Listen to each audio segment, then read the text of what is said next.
Bismillahirrahmanirrahim. Assalamualaikum warahmatullahi wabarakatuh. Melanjutkan materi audit sistem informasi pertemuan kelima. Di sini kita akan membahas mengenai COVID ya, atau kepanjangan atau singkatan dari Control Objective for Information and Related Technology. Ya. Ini adalah framework atau kerangka kerja yang digunakan oleh para auditor untuk mengaudit suatu sistem informasi perusahaan. Tidak hanya sistem informasi perusahaan, tapi untuk mengaudit perusahaan secara general. Ya.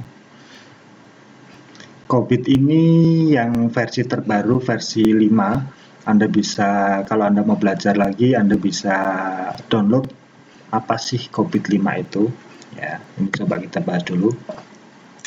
COVID dirancang sebagai alat penguasaan IT yang membantu dalam pemahaman dan manajemen risiko, manfaat serta evaluasi yang berhubungan dengan IT. COVID merupakan kerangka panduan tata kelola IT dan atau sebagai toolset pendukung yang bisa digunakan untuk menjembatani gap antara kebutuhan dan bagaimana teknis pelaksanaan pemenuhan kebutuhan tersebut dalam suatu organisasi. Yang di-underline ini merupakan kerangka panduan tata kelola IT ya, yang digunakan sebagai toolset atau pendukung. Jadi di sini adalah catatan untuk mempersiapkan kertas kerja. Ya. Framework yang digunakan untuk mengelola tata kelola teknologi informasi. COVID memungkinkan pengembangan kebijakan yang jelas dan sangat baik digunakan untuk kontrol IT seluruh organisasi, membantu meningkatkan kualitas dan nilai, serta menyederhanakan pelaksanaan alur proses sebuah organisasi dari sisi penerapan IT. Ya, yang digarisbawahi di sini, organisasi dari sisi penerapan IT. Jadi Anda sebagai mahasiswa IT, sebagai lulusan dari program studi di bidang IT harus menguasai ini, ya, kontrol IT seluruh organisasi. COVID berorientasi proses. Secara praktis, COVID dijadikan sebagai suatu standar panduan. Jadi bukan software ya. Nanti Anda jangan cari COVID itu sebagai software, enggak, tapi ini sebagai standar panduan. Dan nanti Anda yang bikin softwarenya, ya, software audit berdasarkan dengan COVID. Ini standar internasional yang sudah banyak dipakai perusahaan untuk membantu mengelola suatu organisasi mencapai tujuan dan memanfaatkan IT. Oh ya, kalau untuk alumni IT, Anda bisa ikut pelatihan COVID ya, untuk lebih memperdalam lagi pengetahuan tentang audit suatu sistem informasi. Kalau mahasiswa sudah mempunyai sertifikat COVID, berarti dia layak disebut sebagai auditor suatu sistem informasi. Dan ini adalah gelar profesional seperti MTA kalau di Prodi SI. Jadi nanti bisa ada tambahan, misal Arif Setiawan Eskom, MTA, COVID bisa. Ya, kalau orang IT tahu kalau ini sertifikasi internasional. COVID memberikan panduan kerangka kerja. Nah, ini di underline ya. Panduan kerangka kerja yang bisa mengendalikan semua kegiatan organisasi secara detail dan jelas sehingga dapat membantu memudahkan pengambilan keputusan. Nah, ini endingnya di sini. Decision maker, para direktur, para pimpinan, para manajer di level top manajemen dalam suatu organisasi. Ya, jadi panduan kerangka kerja yang bisa menghasilkan suatu proses audit untuk memudahkan para decision maker dalam pengambilan keputusan.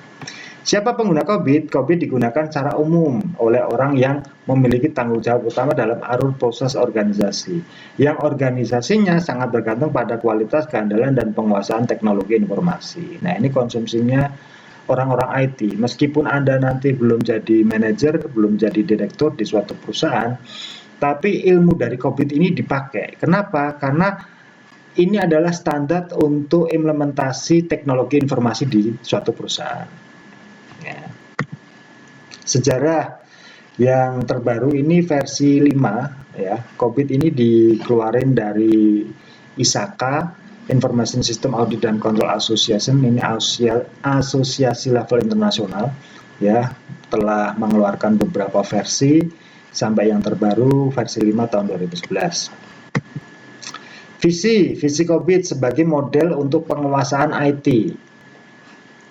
Misi COBIT melakukan penelitian, pengembangan, publikasi, dan promosi terhadap kontrol objektif dari teknologi informasi yang secara umum diterima di lingkungan internasional untuk pemakaian sehari-hari oleh manajer dan auditor. Kalau di skripsi Anda itu hanya satu subbab dari COBIT, yaitu pengujian.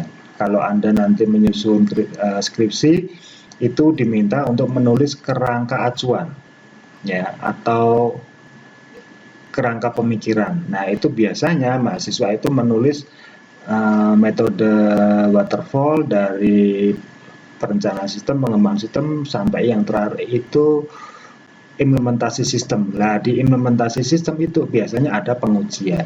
Nah, pengujian itu menggunakan, yang paling umum menggunakan black box testing. Nah, black box testing itu adalah bagian dari COBIT, ya.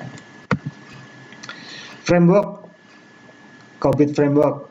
Di sini ada IT resource, ada data, ada information system, ada teknologi, ada fasilitas, ada human resource atau manusia, sumber daya manusia.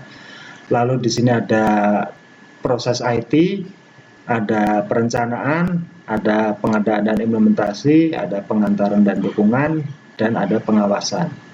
Sampai ke ending, di sini ada business requirement, ya.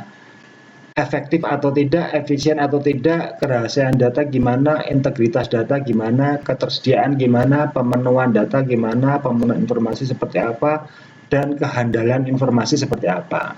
Ya, ini semuanya dikontrol, semuanya dikaji, dicek prosesnya oleh para auditor menggunakan framework COBIT. Ya. Nah, ini sedikit penjelasan seperti tadi, tersedianya sumber daya IT di suatu perusahaan, bagaimana IT diorganisir untuk bereaksi terhadap suatu kebutuhan, dan apa yang stakeholder harapkan dari IT. Stakeholder itu masyarakat, ya, pengguna sistem, pengguna produk, atau klien kita di sini. Ya. Next. COBIT terdiri dari 4 domain. Nah, dalam menyusun kerangka kerja, di sini kita ada 4 domain. Dipahami dulu, planning dan organization, atau kita singkat dengan PO, biar gampang. Ya, berarti kalau pertanyaannya nanti kodenya PO1, berarti dia masuk ke sini. PO2 masuk ke sini. Terus di sini acquisition dan implementation atau disingkat AI. Jangan salah, AI bukan artificial intelligence kalau di sini. Tapi acquisition dan implementation. Selanjutnya DS. Delivery dan support, bukan decision support system, bukan ya, tapi delivery dan support. Yang keempat, MA, monitoring dan evaluasi. Nah, ini untuk pengkodean pertanyaan.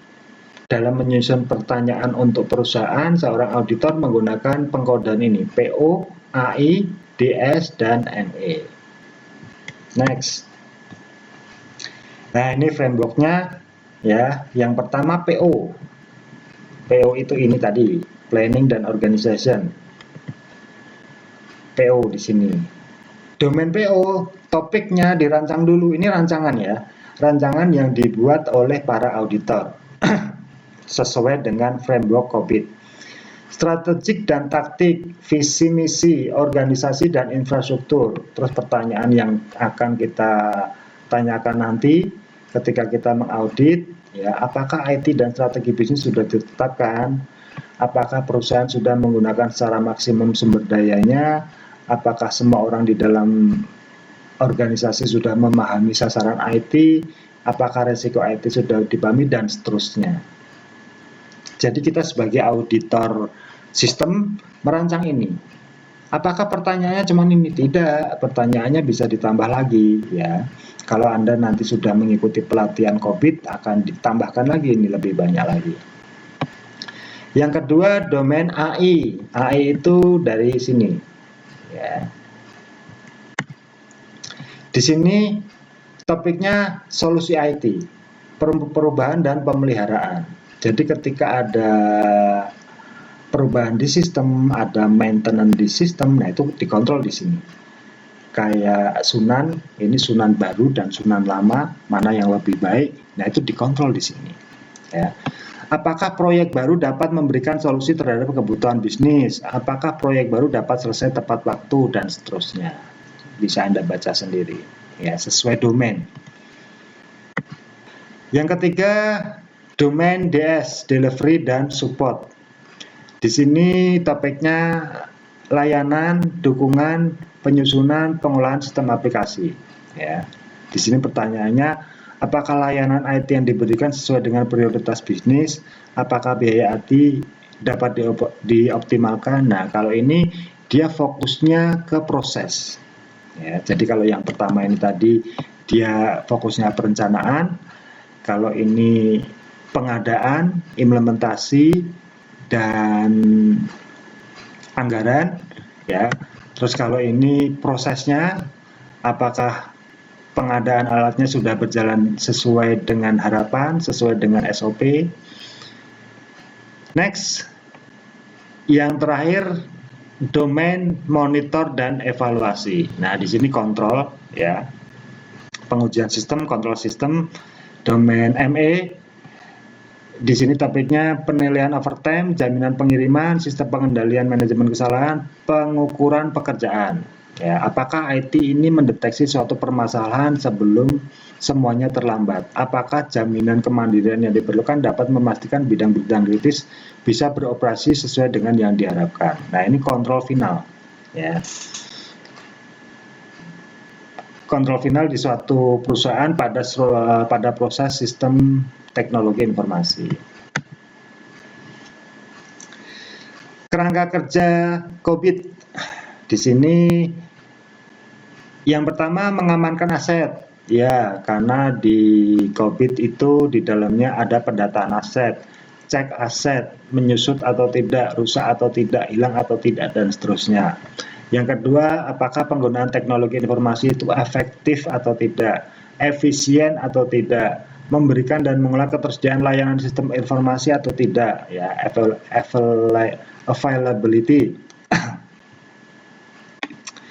Terus kerahasiaan data, nah ini enkripsi, dekripsi pada suatu database. Kehandalan data, kehandalan informasi. Nah, sistem ini bisa menghasilkan informasi yang cepat atau tidak. Integritas data, aman atau tidak datanya. Filenya, masternya, database-nya, backup datanya aman atau tidak, dikontrol di sini. Menaati seluruh peraturan dan aturan yang ada dan berlaku saat ini, baik itu di internal dan eksternal organisasi. Nah, ini SOP. Ya, sistem itu sudah sesuai dengan standar operasional prosedur di suatu perusahaan untuk organisasi masing-masing atau tidak. Ya. Yang pertama, mengamankan aset.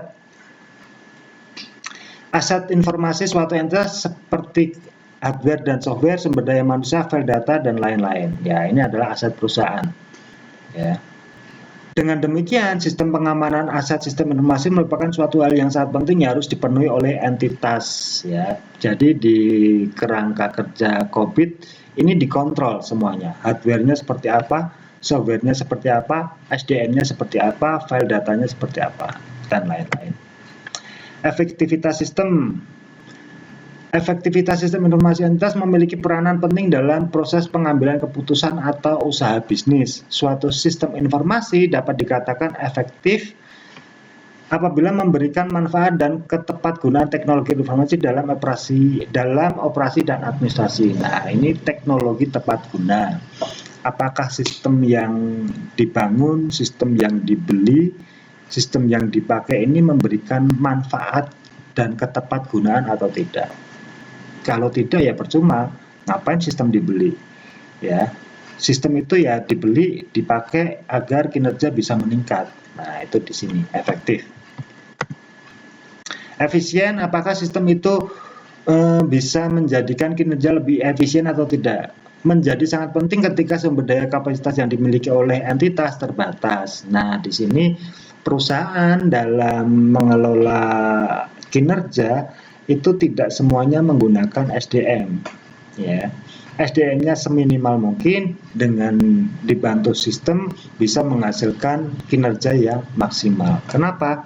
Karena kalau SDM-nya terlalu banyak, perusahaan harus menggaji karyawan dengan jumlah yang besar. Nah, dengan dimampatkan SDM-nya dikurangi atau secukupnya saja, maka yang dikeluarkan perusahaan untuk operasional karyawan, gaji dan lain-lain bisa lebih kecil ya. Membenahi kebutuhan user dengan sumber daya informasi yang minimal. Memenuhi kebutuhan user dengan sumber daya informasi yang minimal ya. Oke, next. Memberikan dan mengelola ketersediaan layanan sistem informasi ya, berhubungan dengan ketersediaan dukungan layanan informasi. Nah, ini memberikan informasi ya, dari data diproses menjadi informasi menggunakan teknologi informasi. Teknologi informasi hendaknya dapat mendukung secara berkelanjutan terhadap proses usaha atau bisnis entitas. Oke. Makin sering terjadi gangguan atau sistem down, maka berarti tingkat ketersediaan sistem rendah. Nah, ini kalau teknologi informasi ini semakin diakses banyak orang, seperti Sunan, ya, maka sistem server bisa sering down. Ya, maka di sini layanan sistem informasi jadi terhambat. Nah, itu yang dikontrol. Menjaga kerahasiaan data. Nah, karena di sini menggunakan database, sebagai masyarakat IT kita harus bisa menjaga kerahasiaan. Ya, data dienkripsi masuk ke database, ketika nanti keluar lagi baru didekripsi, menghasilkan suatu laporan. Ya, jadi data di dalam database ini biar aman. Terlindung dari akses pihak-pihak yang tidak berwenang. Ya, oke, next. Meningkatkan kehandalan, ya jelas. Teknologi informasi ini meningkatkan kehandalan, kinerja lebih cepat, mengurangi kertas kerja, tidak boros, cukup pakai sistem seperti di kampus. Ya, dengan kita kuliah online ini bisa lebih efektif dan efisien atau tidak. Nah, itu dikaji.